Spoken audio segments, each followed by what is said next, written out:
Hello, this is Mike Latham at Collector Knives. Coming out with a pattern here, and I just want to talk to you a minute about it. Kind of go over where I'm coming from and where we're going to with it.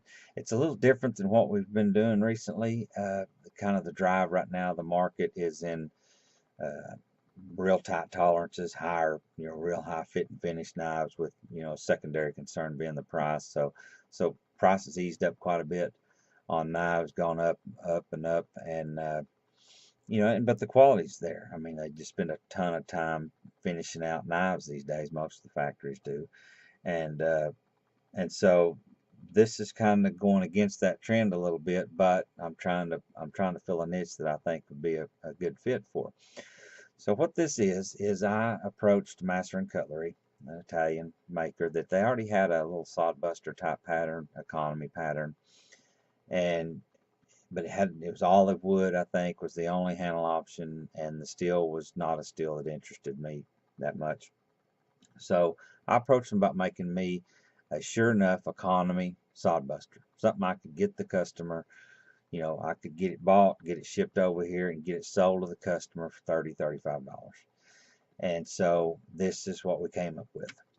It's I think I'm going to call it the Plow, probably just be the code name, but it's essentially a medium-sized sodbuster. This one's Bacardi. Also have the Palo Santo wood and green canvas Bacardi.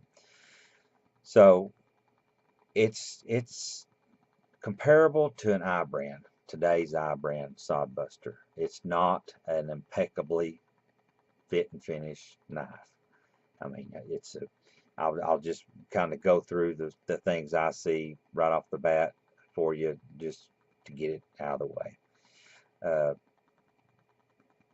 the back spring, it's tight in that it doesn't have huge gaps, but down on this end at the pivot end, I mean, most of the ones I've seen are a little recessed. The back spring's recessed below the liners a little bit. So if that's, stuff, things like that are a killer for you, this is not going to suit you. Also, you can see fairly quickly there that blade's not dead center. And I know the action's a little gritty in them. This one, I just dropped some oil in it and worked it for 10 seconds and it cleared up.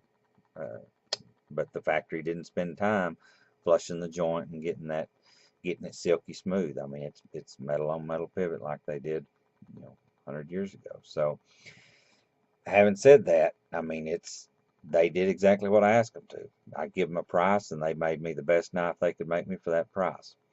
So I'll give you a little bit of a close up. Let me adjust the camera here right quick. Okay.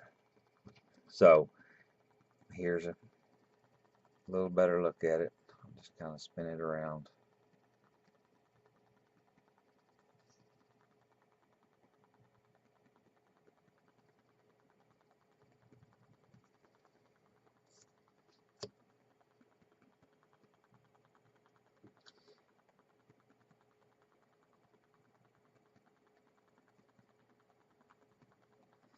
Now that I've got all the negative out on it, I guess most people probably wouldn't start with negative, but I don't know, most people. So now that I've got that out of the way, what this is a $30, $35 sodbuster. I mean, something they can make me, get it over the sea, get it to me where I can make a little bit of money at $30, $35. So that ought to set your expectation on kind of the quality of the build. But it actually is a really nice knife. And let me tell you, I'm going to show you what we made it for. We made it for this right here. A D2 steel, and it's a slicer. I mean, it's thin behind the edge, and that's everyone I've touched so far has been razor sharp. But it's less than 20 thousandths behind the edge.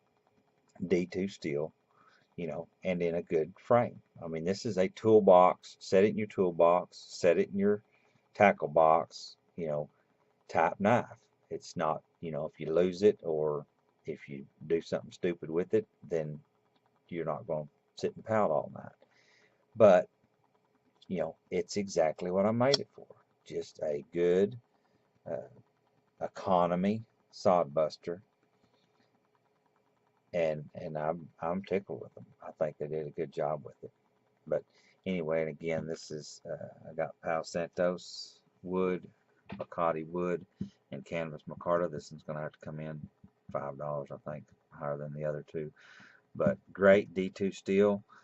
Fit and finish is, for what you're getting is a value, but it's not a bullnose. I mean, it's not a $70 or $80 knife. It's a $30 or $35 knife.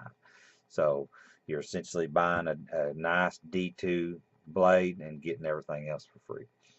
So anyway, that is a quick look at it. And again, I'm going to call it the Plow. It comes from Maserin Cutlery. And I do appreciate your time. Thank you.